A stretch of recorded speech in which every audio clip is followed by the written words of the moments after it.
जय हिंद दोस्तों, त्यागी trading tips में आपका स्वागत है। दोस्तों, इस वीडियो के अंदर हम बात करने वाले हैं टोटल 4 शेयर के बारे में।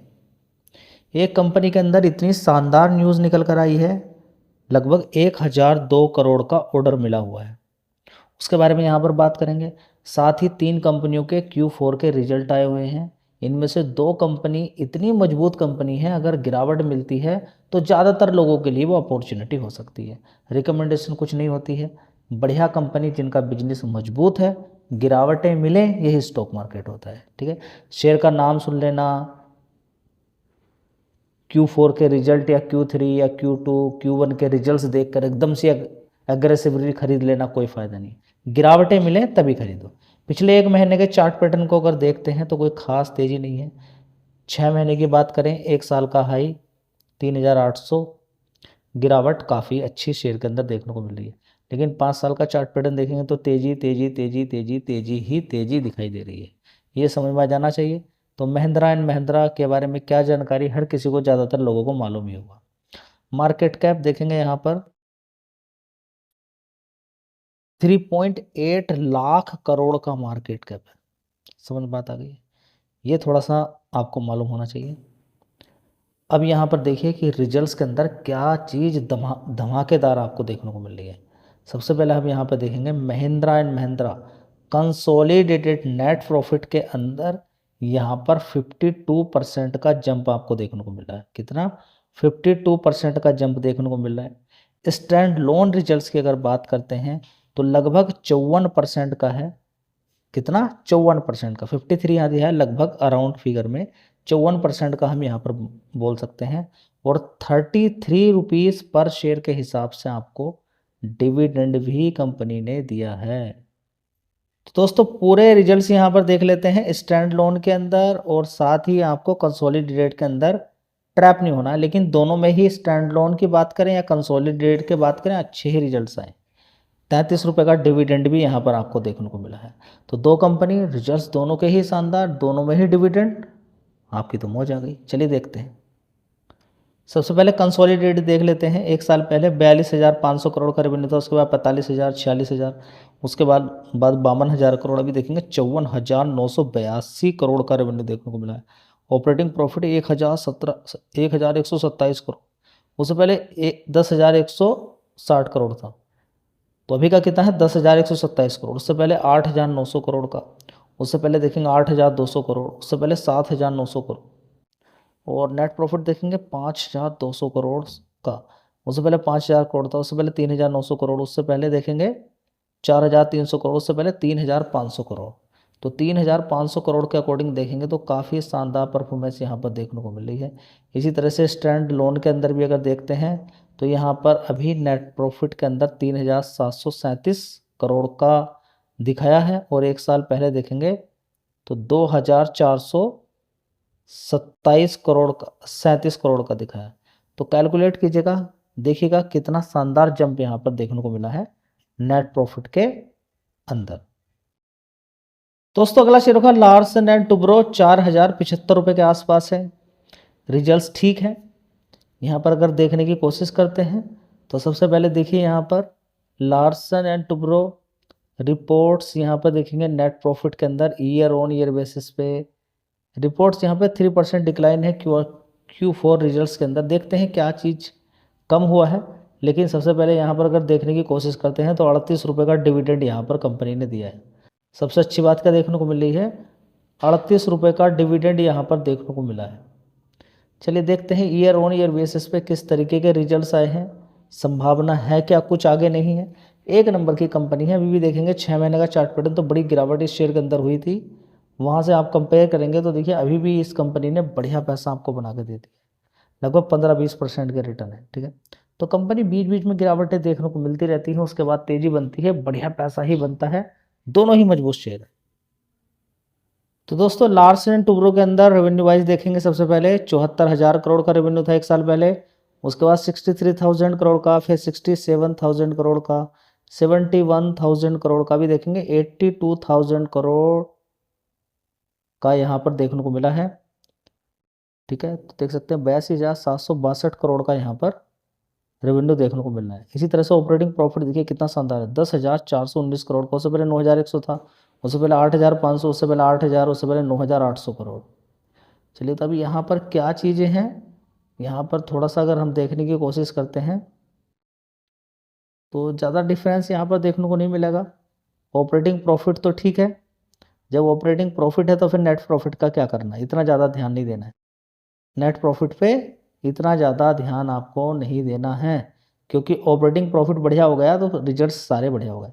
पिछले 2 क्वार्टर से नहीं, 3 क्वार्टर से देखिए, 4,300, 4,600, 3,800 करोड़ से सीधा कितना हो गया, 6,100 करोड़। लेकिन एक साल पहले नेट प्रॉफिट कितना था, 6,156 करोड़। इसको देख के आपको हिलना नहीं है, क्योंकि आगे पीछे का भी देखना चाहिए। इससे पहले था 3,900, इसके बाद था 4,300। एक क्वार्टर में अच्छे रिजल्ट्स आ जाएँ, जैसे कि अभी इस वाले क्वार्टर्स में अच्छे रिजल्ट आ जाए, बाद में ख़राब हो जाए, ठीक है। तो ओवरऑल मिला के मुझे तो रिजल्ट्स अच्छे लग रहे हैं। अब आप अपना दिमाग दौड़ा सकते हैं। दोस्तों, अगला शेयर हुआ पंजाब नेशनल बैंक। रिजल्ट्स तो मजबूत नहीं आए, लेकिन 3 रुपये का डिविडेंड दे दिया है कंपनी ने। लॉन्ग टर्म अगर आप इस शेयर को रखते हैं तो शायद अच्छा पैसा बनाकर लेकर चले जाएं। मार्केट कैप देख लीजिए, 1.24 लाख करोड़ का मार्केट कैप। तो ज़बरदस्त इसने तेज़ी दिखाई दी, 135 रुपये वहाँ से गिरावट हुई। और अभी देखें 6 महीने का चार्ट पैटर्न अगर देखने की कोशिश करते हैं तो शेयर के अंदर अभी 100 रुपये की गिरावट हुई थी, उसके बाद सीधा 114 रुपये। अभी धीरे धीरे ही चाल अपनी बदल रहा है।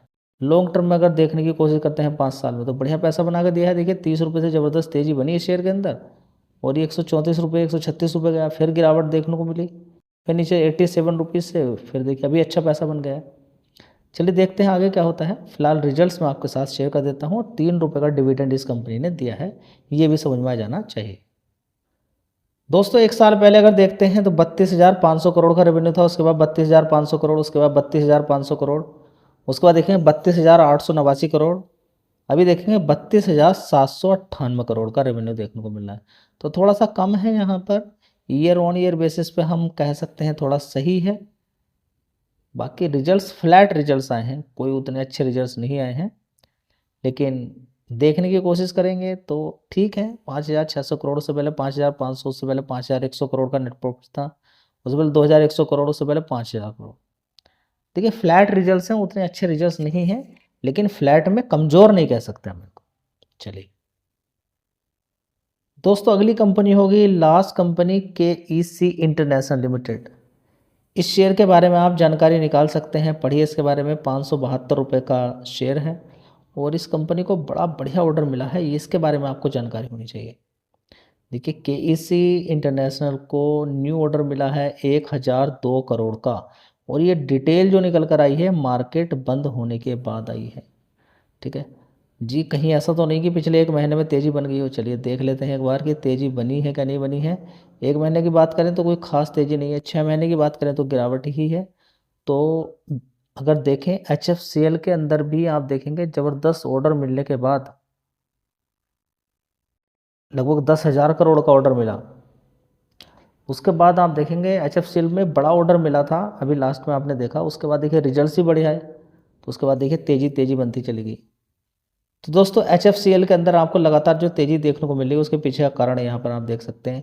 HFCL 4 मई की खबर, सब्सिडरी है कंपनी की HTL लिमिटेड, सिक्योर्ड हुआ है न्यू ऑर्डर बर्थ 84,000, ठीक है नहीं 8423 करोड़ का ऑर्डर देखने को मिला। इसके अलावा और भी काफ़ी सारे ऑर्डर मिले हैं। तो दोस्तों 10,000 करोड़ का नहीं, ये HFCL को मिला था लगभग 1,000 करोड़ का ऑर्डर, ठीक है। तो ये देखिए BSNL की साइड से मिला था। तो लगातार इसके अलावा भी काफ़ी सारे ऑर्डर्स लगातार मिलने पर लगे हुए हैं, जिसकी वजह से HFCL के अंदर अच्छी खासी तेज़ी देखने को मिली। तो दोस्तों अगर देखें यहाँ पे तो 10,480 करोड़ का ऑर्डर बुक हो चुका है, किसका, HFCL का। तो ये न्यूज़ आपको सारी मालूम होनी चाहिए, तभी शेयर देखिए डबल से भी ज़्यादा भाग चुका है। HFCL की अगर बात करते हैं, रिजल्ट्स भी शानदार है, तो आपका फोकस होना चाहिए। दोस्तों आई होप के ये टॉपिक तो कवर करने की आवश्यकता नहीं है कि ईरान, अमेरिका, UAE के अंदर क्या चल रहा है, फुजेरा पोर्ट पर क्या चीज़ें देखने को मिल रही हैं, किस तरीके से UAE की रिफाइनरी में ईरान के द्वारा मिसाइल दागी गई हैं, लड़ाई जारी है, अमेरिका ने घेर के रखा हुआ है ईरान को, ईरान का एक भी जहाज नहीं जाने दे रहा है। तो ईरान बोल रहा है कि मैं भी किसी का जहाज नहीं जाने दूंगा। दिक्कतें परेशानी वहां पर चल रही है। ठीक है, अब यहाँ पर खेल क्या है, ये खेल क्या है, इजराइल क्या चाहता है, अमेरिका क्या चाहता है, बिल्कुल ख़त्म करना ईरान को, ईरान को बिल्कुल ख़त्म करना। लेकिन ईरान कह रहा है कि मैं डरने वाला नहीं। फिलहाल कोई डरे ना डरे, हो सकता है इजराइल अमेरिका ईरान पे कोई भी असर देखने को नहीं मिला हो, लेकिन ग्लोबली तो बड़ा असर देखने को मिल गया है। डीजल पेट्रोल गैस सभी के रेट ज़बरदस्त बढ़ते हुए नज़र आ रहे हैं। ठीक है, ये लड़ाई अभी ख़त्म नहीं हुई है, तो बिल्कुल भी भूल मत जाइएगा, इस चीज़ पर आपका फोकस होना चाहिए। ये टॉपिक मैंने कवर नहीं किया है, मुझे ऐसा लगता है कि आप यूट्यूब पर इसको देख लेते हैं, तो इसको देखते रहिएगा। अभी हाल फिलहाल में ग्लोबली क्या चीज़ें चल रही हैं, तो ग्लोबली अभी टेंशन बिल्कुल ख़त्म नहीं हुई है, क्योंकि अमेरिका ने पूरी घेराबंदी करके रखी हुई है, किसकी, ईरान की। और ईरान खाड़ी देशों पर ज़बरदस्त अटैक कर रहा है, और साथ ही फुजेरा जो जहाँ से यूएई का सामान आना जाना शुरू हो गया, तेल आना जाना शुरू हो गया था, कि होर्मुज के रास्ते को तो ईरान ने बंद करके रखा हुआ है, चलिए फुजेरा से ही जाना शुरू कर दें, लेकिन वहाँ पर भी अटैक देखने को मिल गया है ईरान का। तो ये बड़ा कंसर्न है, इस पर भी आपका फोकस होना चाहिए। किसी भी तरह की कोई रिकमेंडेशन नहीं है, एक न्यूज़ बेस भी जानकारी मैं आपको देता रहता हूँ, ज्ञान बढ़े आपका। धन्यवाद।